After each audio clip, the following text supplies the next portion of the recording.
Olá, meu nome é Fernando Augusto, eu sou aluno do curso de Educação Física, bacharel da Universidade Federal de Lavras, e hoje vou apresentar um trabalho referente à disciplina de Estudos Socioculturais de Educação Física, Esporte e Lazer. Esse trabalho é falar sobre um capítulo do livro Ciências do Esporte, Educação Física e Produção do Conhecimento em 40 anos de CBCE, volume 2, Memórias da Educação Física e do Esporte. Eu fiquei responsável pelo capítulo 5, que tem o nome de O Movimento de Constituição dos Centros de Memória da Educação Física das Universidades Federais Brasileiras e sua interlocução com o CBCE. Bom, esse capítulo do livro ele foi escrito por Cristiane Garcia Macedo, Silvana Villodre Goner e André Luiz dos Santos Silva, né? Então eu vou falar um pouquinho de cada um dos autores. A Cristiane ela é formada em Educação Física pela Universidade de Goiás. Ela tem um mestrado e doutorado em Ciências do Movimento Humano na Universidade Federal do Rio Grande do Sul. Ela também é professora adjunta do Colegiado de Educação Física e do Programa de Pós-Graduação em Educação Física na Universidade Federal do Vale de São Francisco. A Silvana Villodre ela é licenciada em Educação Física pela Universidade Federal do Mato Grosso do Sul. Ela é mestre em Ciências do Movimento Humano, também pela Universidade Federal do Rio Grande do Sul. Ela é doutora em Educação pela Unicamp e pós-doutorada pela Faculdade de Desporto da Universidade de Porto, em Portugal. E ela é professora titular também lá no Rio Grande do Sul. O André Luiz dos Santos Silva ele é licenciado e bacharel em Educação Física pela Universidade Federal de Viçosa. Ele é mestre e doutor em Ciências do Movimento Humano pela Universidade Federal do Rio Grande do Sul e tem pós-doutorado em Educação também pela Universidade do Rio Grande do Sul. Ele é professor dos cursos de licenciatura e bacharelado lá no Rio Grande do Sul também, em Educação Física. Então, introduzindo o capítulo, em 1996 foi necessário ali no campo acadêmico profissional da Educação Física alguns lugares de memória das práticas corporais e esportivas nas universidades federais. Então aí teve a ideia de se criar os centros de memória, Os três primeiros deles foram a Universidade Federal do Rio Grande do Sul, em 1996, e logo em seguida vieram ao Centro de Memória da UFMG e da UFRJ, ambos em 2001. Então, esses três primeiros foram o que deram o pontapé inicial e que impulsionaram a criação de outros centros, E hoje esses centros são 10 em todo o Brasil. Cada um desses centros teve sua particularidade, na sua criação, no seu desenvolvimento. Então não foi alguma coisa assim pensada e idealizada metodicamente, E foi institucionado isso e aquilo. Não, cada um teve sua dificuldade e sua experiência para ser concretizado. E o foco, desses centros de memória ocorreu com a preocupação, dos docentes de preservar e produzir registros de memória sobre a educação física.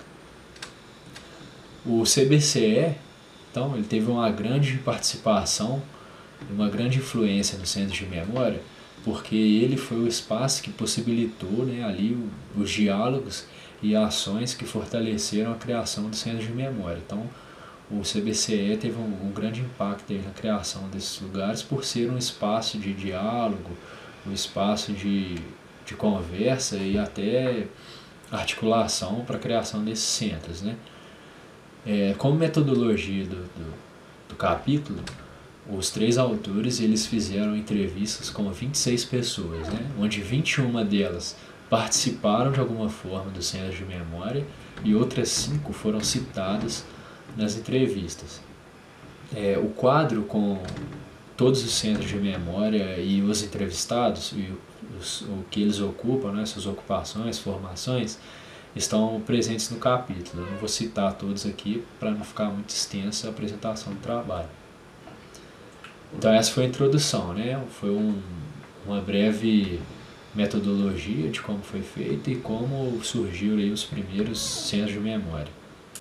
Então, logo após a introdução, vem um subtópico que é denominado Pesquisa Histórica e o CBCE. Então, aqui eles começam a contar como foi criado o CBCE e como foram as entrevistas. Peguei aqui também algumas citações de entrevistados, né, sobre o período. Então, vamos lá. Para que o centro de memória ele pudesse se instalar nas universidades, era preciso um espaço físico, né? Então eu precisaria de um lugar ali para arquivar as pesquisas, todos os trabalhos acadêmicos sobre a história da educação física. E isso só foi possível, só poderia ser criado devido ao intercâmbio de disciplinas, né? Então precisaria ali de uma ou mais disciplinas para ocorrer. E as principais disciplinas foram História e Educação Física, né? E isso pode ser comprovado através dos documentos presentes ali pelo Centro de Memória. A formação dos entrevistados, né, que dos 26 entrevistados, se deu entre a década de 80 e a década de 90. E todos eles foram formados em Educação Física. Esse período, né, da década de 80 e 90, ele foi marcado, né, pelo pensamento marxista. Então, um dos entrevistados, o Josimar Daolio, na sua tese de doutorado em 1997, na Unicamp, ele expôs ali que naquela época haviam grupos progressistas e marxistas. Então, na sua entrevista, o Josimar disse assim, né, abre aspas, parece que ser progressista naquela época na educação física significava, além de se opor claramente ao regime militar, negar a ênfase biológica na consideração do ser humano, legado histórico da educação física brasileira. De fato, vários entrevistados explicitaram a necessidade de desbiologizar a educação física, ampliando seus referenciais teóricos e aproximando das ciências humanas. Ou seja, ali, após aquele período de ditadura militar, os alunos estavam engajados ali naquele pensamento progressista, né, marxista, e viam a educação física não como um fator para melhorar apenas o físico, né, o biológico, mas também mudar socialmente através da educação física toda a população.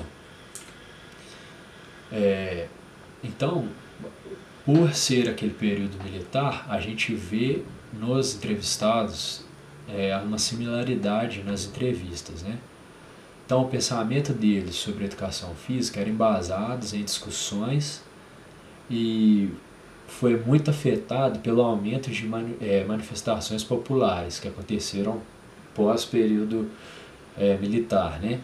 Que veio com o fortalecimento dos movimentos sociais, as greves, a legalização do Partido Comunista, a construção do PT, o Congresso de Reconstrução da União Nacional dos Estudantes, o movimento Direta Já, o movimento das mulheres.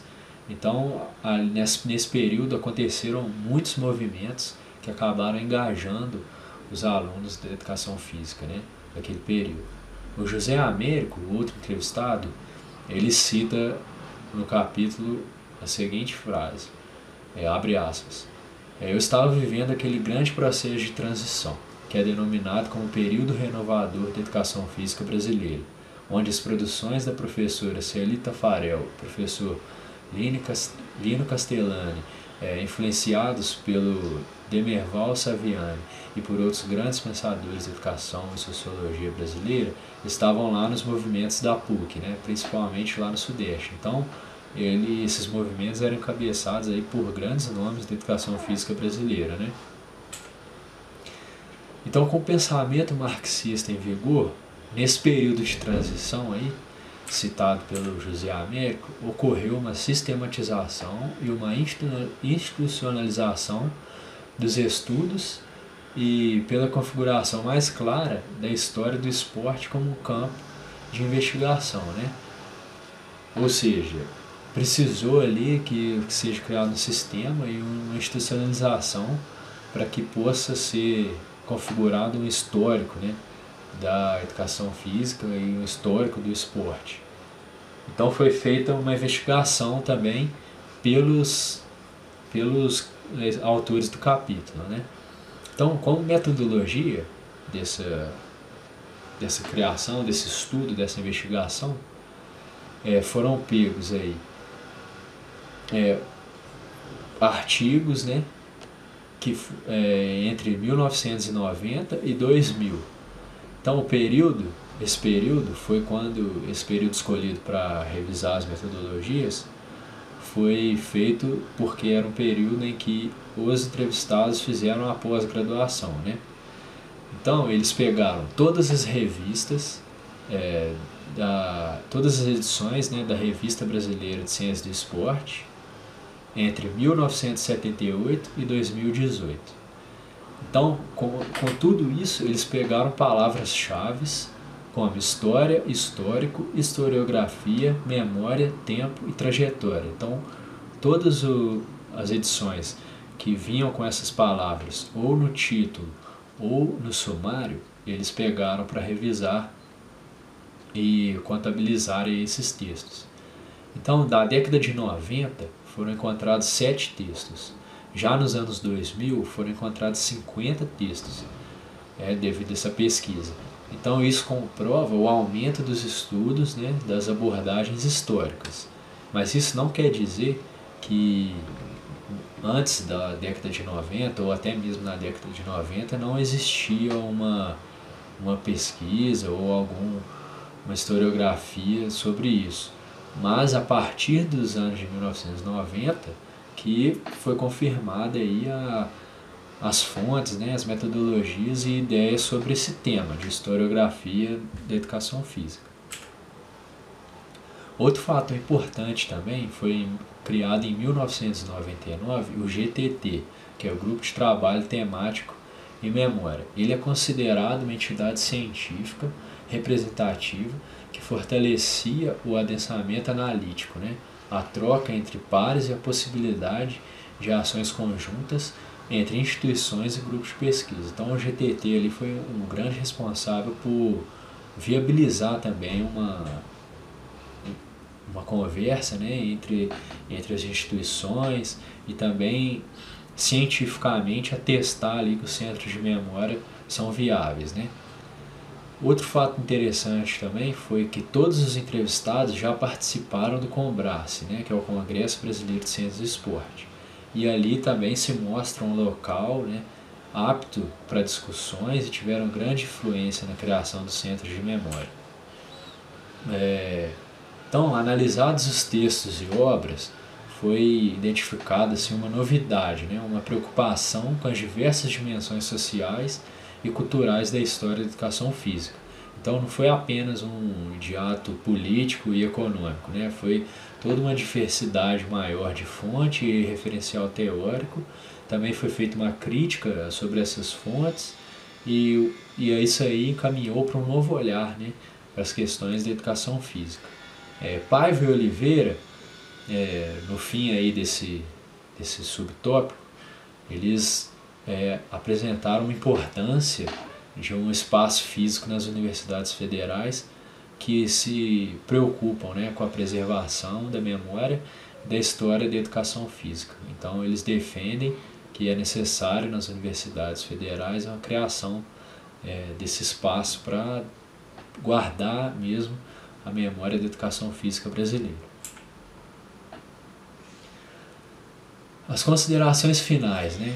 É um capítulo bem curto, mais contando a história mesmo sobre os centros de memória, como eles se dão, as pessoas entrevistadas.